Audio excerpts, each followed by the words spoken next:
Okay, set natin ng 1 minute. Ayun. Parang may nagbabarilan, no? Pumuputok-putok. So, ano kayong problema nito? Tara, alamin natin.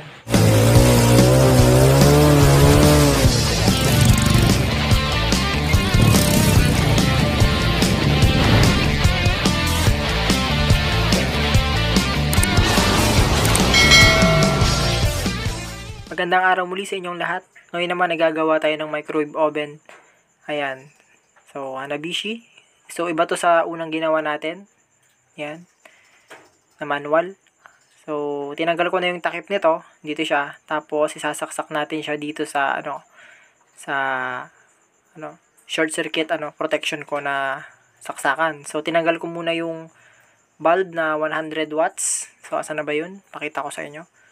Ayan. So, ito yung 100 watts na incandescent, bulb. Yun. So, nilagyan ko muna ng receptacle type, tapos i-jumper na lang ng wire. Parang ganyan. So, naka-jumper na siya. Para lang, para lang siyang direktang, may on and off na saksakan. Ganon. Ngayon, may dahilan kung bakit yan yung ginamit ko ngayon. Para maipakita sa inyo yung troubleshoot ng microwave oven na to. Ayan, so malalaman nyo kung ano ba yung reason kung bakit ako naglagay pa ng ganyan. Pwede namang rekta na lang sa saksakan or extension.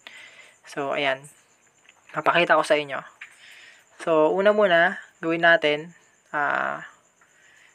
i-set natin to ng, sabihin natin 30 hanggang 1 minute. Tapos, start natin. Ayan. So, on. Ayun. Kita nyo? Pumuputok-putok, no? Parang siyang grounded. Ayan, no? So, patayin na natin. So, yun. So, yan. Umuusok pa sa gilid. Ayan. Ayan, grabe. Yan yung gagawin natin ngayon. Kung ano ba ang problema nito. Kaya tayo naglagay ng saksakan na may switch. Okay? Ayan. So, antabayanan nyo. At aalamin natin yung step by step kung bakit ito nagkakaganito. So, hugutin muna natin siya. At titignan natin yung i-short muna natin yung nito, capacitor. So, ito gumagamit lang ako ng long nose para i-short yung capacitor niya kasi baka merong charge yan na natira. Makuryente tayo. High voltage kasi yan kaya dapat natin yung ingatan. So, ito, kung mapapansin nyo, tatanggalin natin tong terminal ng magnetron. Ngayon, bakit dito agad tayo nagpunta? Kasi, ganito yon. Meron kasing power tong na to oven na to. Ang problema, umiinit naman siya kaso pumuputok-putok tapos nagpapatay sindi yung ilaw. Kaya alam ko, merong supply yung blower fan niya, meron ding yung synchronized motor at yung digital okay naman, kaya may power siya. Ngayon, dito, titignan natin kung bakit nagkakaganon, no? So, una kong i-check dito is yung magnetron, yung pinakadulo na pyesa, no? So, ito na yung masasabi kong pinakadulo kasi siya yung nagpapainit. So, sa pagtitest ng magnetron, 2 pin lang naman yan. Check nyo yan. Pag may resistance, okay, good. Okay siya. So, baligtarin natin yung test probe. Dapat, may resistance pa rin. Ayan. So, naka X1 tayo o times 1, no? Sa ating analog multi-tester. So, dito naman, sa pangalawang pag-test natin, kuha kayo sa isang terminal, tapos body ground nyo. Ayun. So, dapat walang lalabas. Okay? Walang resistance dapat yan. Okay? So, makikita nyo, hindi siya gumagalaw. Ayun, o. Wala. Wala siyang, maski sa kabila, wala rin. Ayun. So, baligtarin naman natin. Ganun pa rin. Testing natin ulit. Yun. Isang terminal. 2 body ground. Check natin. Dapat wala. Okay. Ganun din sa kabila, dapat wala. Papansin nyo. Yan. So, maski balik-balik rin, dapat isang result lang. Ang meron lang dapat resistance is yung 2 terminal. Pero pag yung isang terminal, tinesting mo, tapos binody ground mo yung isang test probe, at may pumalo, sira na yan. Kaso sa case natin, umiinit pa nga ito. Umiinit pa siya. Ang kaso nga lang, is nagpapatay sindi tapos yun nga umuugong na parang may nagpumuputok-putok. Kaya ayun. So ngayon tetestingin muna natin siya ng nakahugot yung terminal, no? Yung papunta sa magnetron. Set ulit natin siya ng 1 minute. So, fast forward ko ng konti. Obserbahan natin kung magpapatay sindi yung ilaw niya. Ayun, hanggang sa matapos yung 1 minute. So, napansin ko na gumagana naman lahat. Okay naman lahat. At hindi na naulit yung nagpapatay sindi. Ayun, so hanggang matapos siya, okay pa rin. So, dito pa lang, mayroon na akong duda. No? So, alam kong kayo rin, mayroon na rin kayong duda kung bakit naging okay na siya nung tinanggal natin yung dalawang terminal na papuntang magnetron. Samantalang nung kanina, nung nakakabit yun, is nagpapatay sindi siya at pumuputok-putok. So, para makasigurado tayo, yan. Ito, wait lang. Sukatin natin yung output ng mismong wire na papuntang magnetron. So, dapat yan meron tayong makuha at least 3.5 volts na AC. Okay? So, wait lang. Medyo nahirapan tayong ilagay. Okay? So, bumibitaw-bitaw kasi dahil mag-isa lang ako nagbi-video kaya medyo nahirapan ako eh. Kaya, oops, tanggal na naman. So, dito, kung mapapansin nyo, nag-normal na siya, no? Hindi na siya nagpapatay sindi nung tinanggal na, binunot natin yung dalawang terminal na to. Yan. Pero good yung good yung reading natin sa magnetron. So, 'di ba? So, dito i-double check natin yung supply ng high voltage transform papunta sa capacitor, papunta sa diode. Ayan. So, check natin yung mga yan. So, dapat dito meron tayong makuhang 3.5 volts na AC. So, preset natin ulit. Wait lang. Preset natin sa 1 minute. Oops, mali ako nakapindot. So, 1 minute ulit. So, pag ito hindi pa rin nagpatay sindi, meaning good yung linya natin magmula saksakan pa hanggang sa output ng high voltage transformer. So, in-isolate lang muna natin yung papuntang magnetron, no? Okay. So, ayan, makikita nyo, nakabunot siya. Yan, nakabunot na. Okay, so yan, meron na tayong nare-reading na, yan, naka 10 volts AC tayo sa ayun, so meron tayong 3.5 volts na nakukuha. Ayan, ayun kung makita nyo, umikot naman yung synchronized motor sa loob, yung may ilaw, sa loob ng microwave, at hindi na siya kumukurap-kurap. Wala na rin yung parang grounded na tunog. So, parang working normal siyang nag-work, no? Yun nga lang, hindi talaga iinit yan kasi nga in-isolate natin yung dalawang terminal sa magnetron. At yun yung sinusukatan natin. So, stable naman yung supply. Ayun. So, yun. So, wala tayong problema dyan, no? Wala tayong nagiging problema. Ayun. So, na-confirm natin na good siya. So, ngayon, papatay natin. Okay? Ngayon, babalik tayo dun sa bunutin mo natin sa saksakan. Ayan, so, dito na tayo. So, meron na akong duda, no? Meron na rin akong duda at alam ko may duda na rin kayo kung ano yung problema. So, tara at ating alamin kung bakit nga ba ganon. Good naman yung magnetron. So, dito naman tayo muna. Gusto ko lang, maging sigurista, no? O sinisigurado lang natin lahat na yung pyesa na nandito sa dinadaanan ng kuryente is siya, good. So, testing natin tong niya, capacitor. Doon tayo sa times 1K. Ayun, so pumitik. Pag binaligtad yung test probe, pumitik. Pag binaligtad ulit, pipitik, at pipitik. Yun. So, meaning, good yung capacitor, no? Okay yan. Kasi sa times 1K, okay siya eh. Testing naman natin yung high voltage diode. So, sa pagtitesting ng high voltage diode, dapat naka X100K tayo. Kasi kung hindi wala kayong makikitang reading dyan. Okay? Alam naman natin na ang diode is meron lang isang reading yan. Kasi nga, it only allows current to flow in one direction. So, dito, binody ground ko yung isa kasi kung mapapansin nyo, yung isang terminal ng diode naka-body ground. Kaya dyan na lang tayo sa body ground magsusukat. Ayun. So, may napansin ba kayo? So, ulitin natin.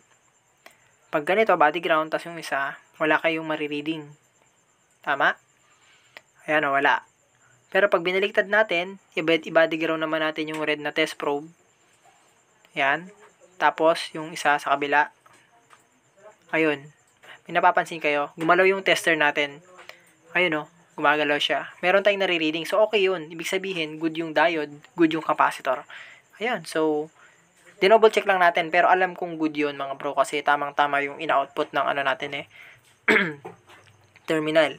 So, ngayon, may suspecha ako na kailangan nating tanggalin to. Yung magnetron. Although good naman siya sa tester, so alamin natin kung bakit naging okay yung mga ilaw at hindi na nagpuputok-putok mula nung tinanggal natin at in-isolate. So, ayan. Ito pala ang problema. Nako po.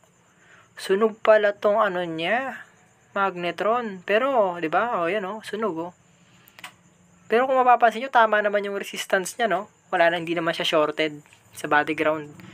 Ayun. So, nangitim pala sa loob. Ayan. Sunog pala siya. Kaya pala nag-uusok-usok sa may bandang gilid. Pagka, minute naman to Yun nga lang, nagpuputok-putok So, ayun. Nako po. Check nga natin yung niya. Sa film, yung mika niya. Ayun, Dun sa may bandang taas, Tapos yung mika, may tama na rin, Nasunog na rin. So, papalitan na lang din natin tong mika niya. Ayan. So, ito pagka ganun yung mga case, double check nyo rin to. Kasi, kahit na nagpalit na kayo ng magnetron at hindi nyo pinalitan yan, pag ito nagka-problema din, maulit lang yung, unang problema. So, check natin. Ayun, kita nyo, sunog. Ayun. So, sunog din yung, niya, mika. Ayan. So, kita nyo may mga, sign of, burns. Pagkasunog. Ayan. So, lilinisin natin yan, mga bro. Lilinisin at papalitan natin to. Ayan, kita nyo. Yan. So, pag tayo, yan, papalitan na natin yan. Bibili tayo ng bago nyan. Okay. So, ito na. Ito na yung natanggal natin na magnetron. Nakala natin good. At ito na rin yung mika. So, mapapansin nyo, ito yung resibo natin. So, 1,000 yung magnetron, no? Mahal. Pero ganun talaga. Para lang mapagana natin. Tapos, yung mika naman, ayun, 220. Mahal-mahal pala na ito, no? Ayan, so, okay lang kasi importante mapagana natin at maibalik natin sa normal yung microwave oven na to.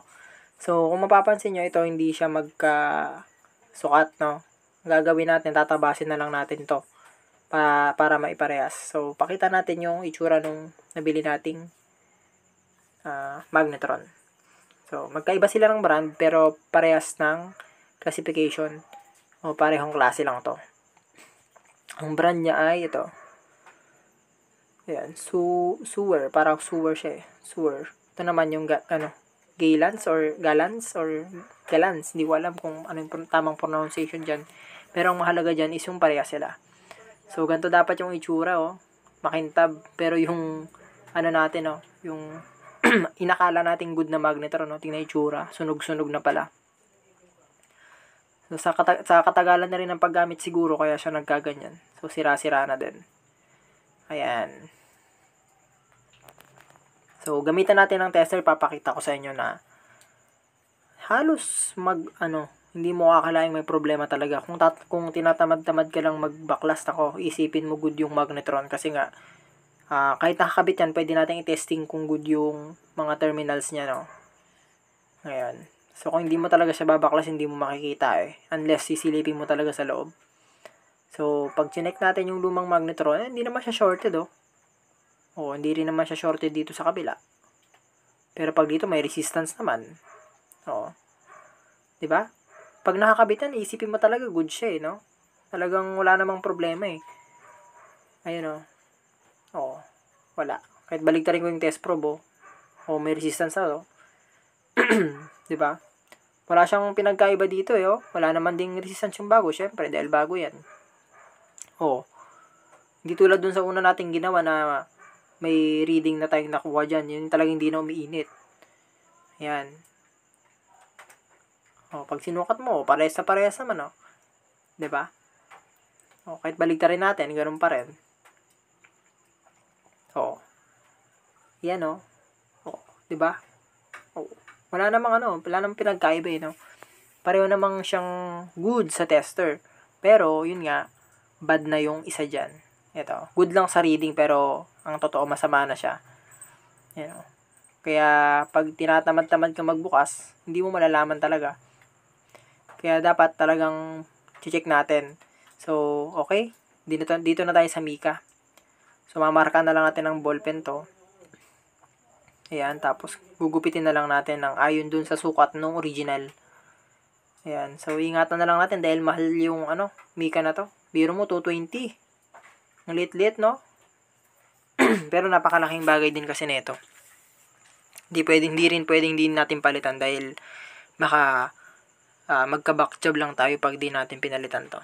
So, mas maigi na yung nabuksan na rin lang natin, na chinek na lang din natin yung mga problema na yan, palitan na natin, 'di ba? Ayan. Kaysa naman umulit pa tayo. So, simple lang naman yung paglalagay diyan. Halos para ka lang nag-iipit ng karton or plain sheet. Ganyan lang siya, oh. Ayun, okay na. Yan. Pag umipit na yan, okay na yan. Yun. Tapos linisin nyo na lang pagka may mga dumi-dumi pa. So, ganun lang. Yung mga itim-itim pala dyan, yan yung cause nung yung magnetron na pumuputok-putok. Kapag hinayaan pa natin yun, baka butasin na niya yung na yan, yung sa may nangitim. Kaya kailangan palitan na talaga. Palitin na talaga. So, ito, tinransfer ko na rin yung cover, no? Para may cover yung, yung bulb. Tsaka hindi masyadong mainitan yung mga wire. Yan, so, pinas forward ko na yung pagkakabit dahil madali na yan, mga bro. Itatama nyo lang naman yung mismong slot. Tsaka, ituturnilyon nyo na. Parang ginagawa ko yan, Ayan. So, hindi ko na masyadong binagalan kasi masyadong haba yung video. Tsaka, nahirapan ako pag ako lang mag-isa yung nagbi-video. Ayan, so, okay na tayo. Napalitan na natin. Ito na yung luma. Magnetron, Pika at So, yan na. Magte-testing na tayo ngayon. So, hindi ko pa siya tatakpan. Nalagay lang muna ako ng tubig dito sa bowl na maliit. Yan. So, lagyan natin yung mangkok na maliit, may tubig, tapos titignan natin kung iinit na ba siya. Hindi ko muna tatakpan, no? So, for safety pa rin, ganun pa rin. So, subukan natin. Sana gumana. Sana hindi na, pag sinet natin kahit ng 1 minute or 2 minutes, hindi na siya magputok-putok. So, 1 minute. Sige, 2 minutes na natin para malaman agad pagka pumutok. Or, So, yan. Yun, mikot na yung synchronize motor. Parang hindi na siya, pumuputok, Yun. Parang normal na siya. Ayun, naka 31, 1 minute and 34 seconds, yan. So, pinas forward natin ng konti dahil inabangan ko na yan kanina at good thing na hindi naman siya, nag-react ng pumuputok-putok ulit. Ayan. So, mukhang nahuli na natin yung problema. Ayan. Kita nyo, may ikot na rin. Yun, So, patapusin natin, So, dito pa lang nagkakaroon na tayo ng, nasasabi kong good news. Kasi, yun nga, nahuli na natin yung problema. So, ganun din. Ayan, mapapansin nyo yung sa may mangkok, parang nag-frosted na. Halatang umiinit na sa loob, lumabo na yung salamin, Ayan, so 6, 5, 4, 3, 2, 1, end. Okay? Off natin yan. So, buksan natin. Oops, yan. Naka-off na yan. Tapos buksan natin, tingnan natin kung kumusta. Ayun. Ayun, umuusok po. 'Di ba? Minute. Minute nga, mga bro. Okay na. Successful. Ayun, init. Init nito. Nag-uusok pa, Umuusok. Yun.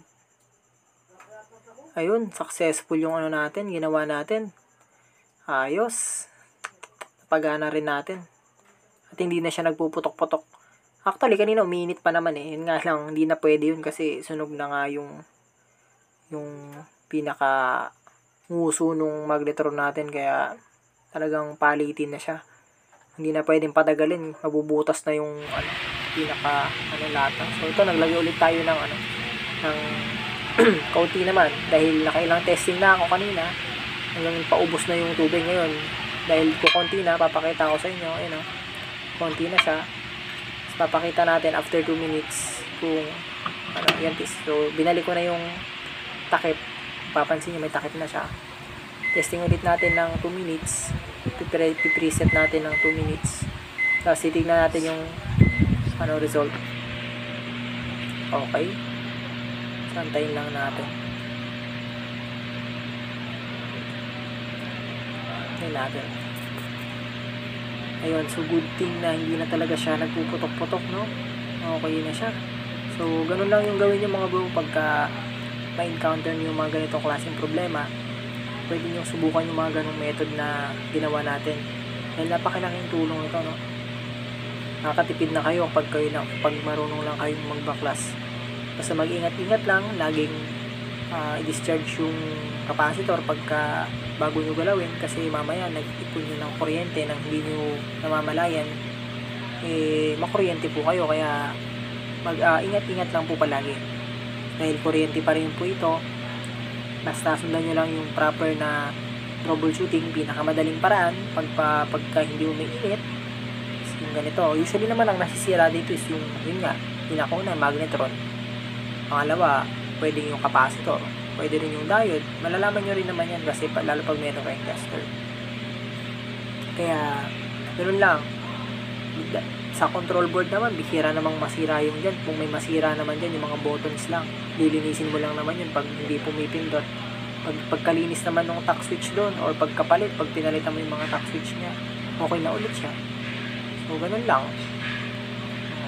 Ganun lang siya kadali. Pero pinaka common talaga na nasisira na part is yung sa may secondary part after nung high voltage transformer. Doon talaga yung madalas na magka-problema palagi. Yung mga yan, magnetron. Lalo yan. Lalo pag mga ganon, umuugong-ugong yung sumasabay yung ugong dun sa magnetron na po yun. Umuugong-ugong siya. Tapos yung nga, kumukurap-kurap. Parang nagda-drop yung voltahe. Hindi mo malaman. So yun. Yan. So check natin. Buksan natin ngayon. Tapos yung 2 minutes. Ay, yun ba? Nag-fog. Ang ingat nga. Ayan. So, check natin yung tubig. Kumunti na yung tubig, oh. O, diba? Hindi natin fast forward yan, ha. Kanina lang tayo nag-fast forward. Ayun, oh. Kumunti yung tubig, yan. Kasi mahirap kong ipakita sa inyo na mainit talaga sa loob. So kailangan makita nyo na parang yun nga, nag-fog. Kailangan nyo makita na yung tubig medyo nabawasan para mas maniwala kayo na talagang umiinit na siya, dahil hindi ko naman maipaparamdam yung init habang nanonood kayo, no? So yun yung pinaka the best way na siguro. Kaya ito nga, sige, one last try tayo mga bro, no? Pero ito, papass forward ko na lang din. Pero makikita nyo naman yung minutes. Okay, pass forward natin para mas, di ba? Mas ma-double check natin to. So, one last try tayo, one last try. Naglagay lang din ako ng konti. Huwag kayo mag-alala dahil ano lang to. 2 minutes pero naka-pass forward. So, testing natin ulit. Preset natin sa 2 minutes and then start. Tapos, ipapass forward natin. At makikita nyo naman na umiikot-ikot siya ng Kaya, wala siyang daya. Ayan, no? So, yun. Mabilis lang yung 2 minutes natin. Umiikot-ikot na siya. Tapos, titignan natin. Pag nag-fog ulit to, pagbukas, goods na yan. Ayun, nag-fog ulit. Ayan, no? Ayun, no? Umiinit na talaga siya. Okay. Kumunti rin yung tubig. Ayan, so, ayan, nagpawis pa nga. Ayan, no? Diba? Okay na. So, nasolve na natin yung problema mga bro, no? So, yun. Okay na siya. Goods na goods. Pwede na ulit gamitin to. Ayan. Pwede natin ibigay sa may-ari. So, ayun. So, ayan. So, sana nakapulutan nyo ng aral tong natin. Pagtutroubleshoot natin mga bro. At salamat sa pagtsatsaga sa panonood. At huwag nyo sana kalimutan mag-like, share at subscribe sa ating channel. Ayun. So hanggang sa muli, maraming salamat sa inyong lahat. Thank you.